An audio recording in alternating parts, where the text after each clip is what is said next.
Hello everyone, আসসালামু আলাইকুম। আশা করি আপনারা প্রত্যেকে ভালো আছেন। সো আজকে আমরা খুবই চমৎকার একটি বিষয়ে একটি টপিক নিয়ে কথা বলবো। তো চলেন আমরা দেখাই কি কোন টপিক কথা বলবো। আমরা পাওয়ার পয়েন্ট প্রেজেন্টেশনে চলে যাচ্ছি। আমরা একটু দেখাই, হ্যাঁ।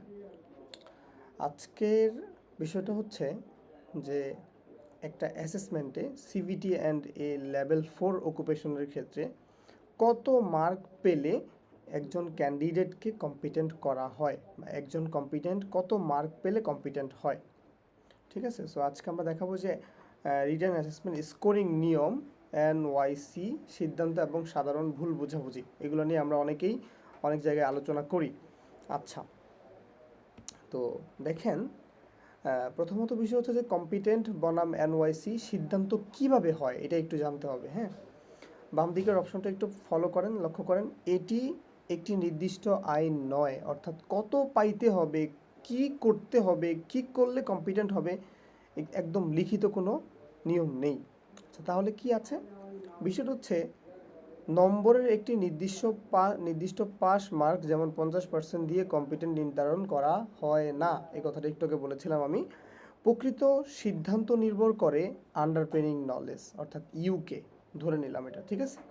তাহলে আন্ডারপেনিং নলেজ সঠিকভাবে প্রদর্শন করা হয়েছে কিনা তার উপর ডিপেন্ড করা হয়, অর্থাৎ আপনার আন্ডারপেনিং নলেজ আছে কিনা, অর্থাৎ যেই প্রশ্নের উত্তরটা আপনার জানা উচিত একজন ট্রেনার অথবা একজন অ্যাসোসিয়েট হিসাবে, সেইটা আপনাকে অবশ্যই জানতে হবে। যদি সেই একটা অংশ আপনি না পারেন, তাহলে কিন্তু আপনাকে নট ইয়েট করে দিতে পারে। আচ্ছা, সামনে একটু দেখেন, বাস্তব উদাহরণটা দেখেন। মনে করেন আপনি 25-এ 24 পেয়েছেন, তাহলে ওভারঅল মার্ক খুব ভালো, তাও আপনি নট ইয়েট কম্পিটেন্ট হতে পারেন, হওয়ার সম্ভাবনা রয়েছে। কখন নট ইয়েট কম্পিটেন্ট হবেন? দেখেন লেখা আছে, যদি ইউকে অর্থাৎ আন্ডারপেনিং নলেজ ভিত্তিক প্রশ্নের সঠিক উত্তর না দেওয়া হয়, তাহলে ওভারঅল নাম্বার যতই ভালো হোক, এসএসআর এনওয়াইসি দেওয়ার অধিকার রাখেন। বিষয়টা খুব চমৎকার করে মনে রাখতে হবে। 3 নম্বর পয়েন্টটা দেখেন, একজন অ্যাসেসরের প্রফেশনাল জাজমেন্ট এখানে চূড়ান্ত ভূমিকা রাখে।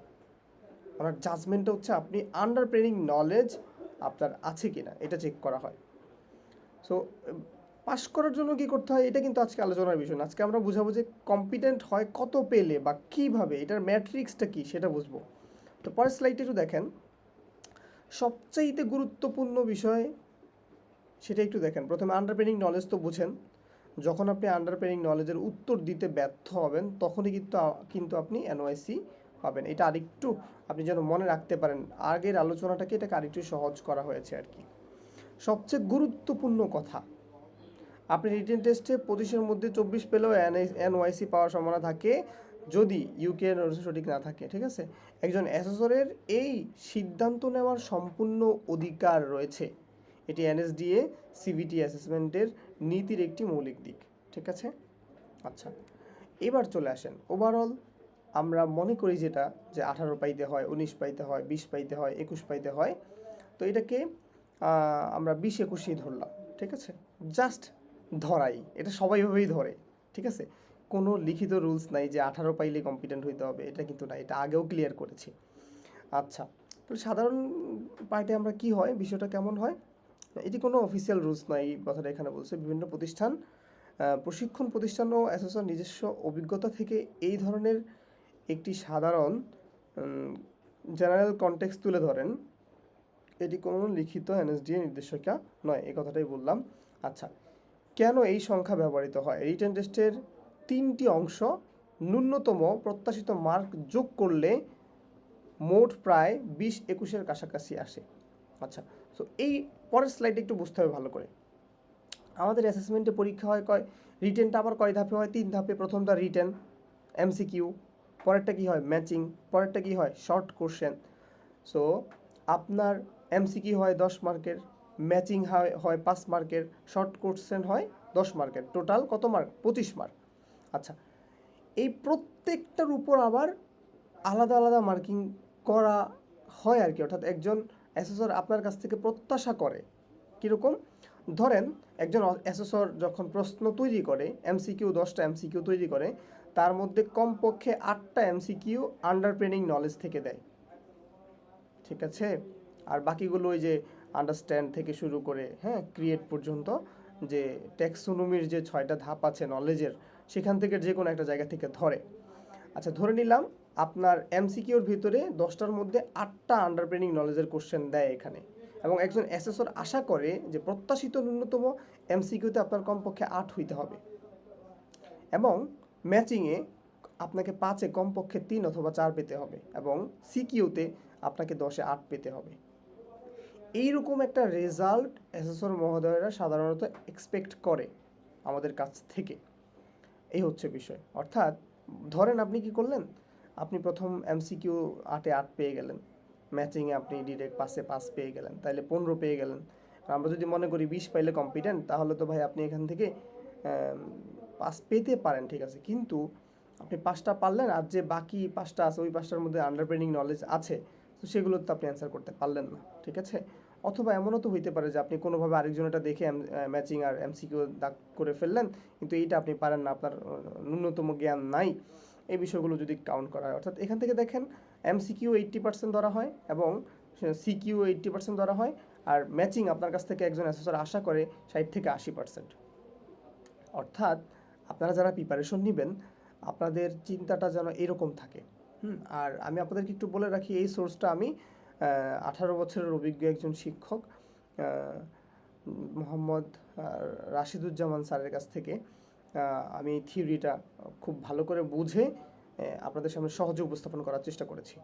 আচ্ছা, এরপর দেখেন, অনেক অ্যাসেসররা, অনেক ট্রেনাররা বলে যে 25টার মধ্যে সবগুলোতেই লিখতে হবে, কোনো একটা অংশ ফাঁকা রাখা যাবে না, তাহলে অটো নট ইয়েট হয়ে যায়। এরকম একটা কথা আমরা জানতে পাই, কারণ অ্যাসেসমেন্ট ব্রেক হওয়ার অন্যতম একটা কারণ হচ্ছে অ্যাসেসমেন্ট বন্ধ করে দিতে পারবে একজন অ্যাসেসর যখন তার কাছে স্পষ্ট প্রমাণ থাকবে যে এই ক্যান্ডিডেট নট ইয়েট, এই কম্পিটেন্ট, এই ক্যান্ডিডেট সে যোগ্য না।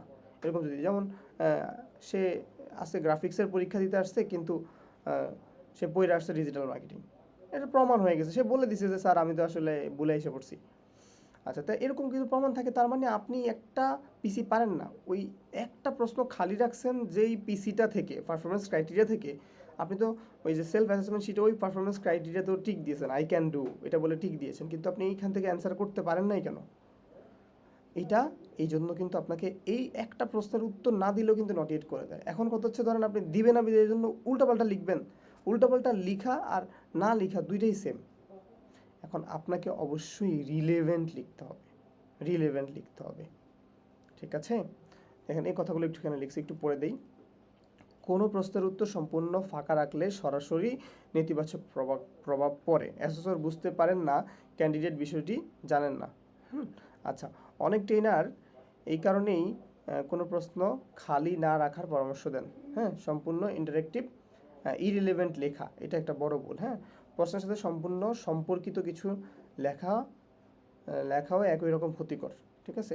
অসম্পর্কিত লেখা, ঠিক আছে, একটি প্রকৃত জ্ঞানের অভাব হিসেবে বিবেচিত হতে পারে।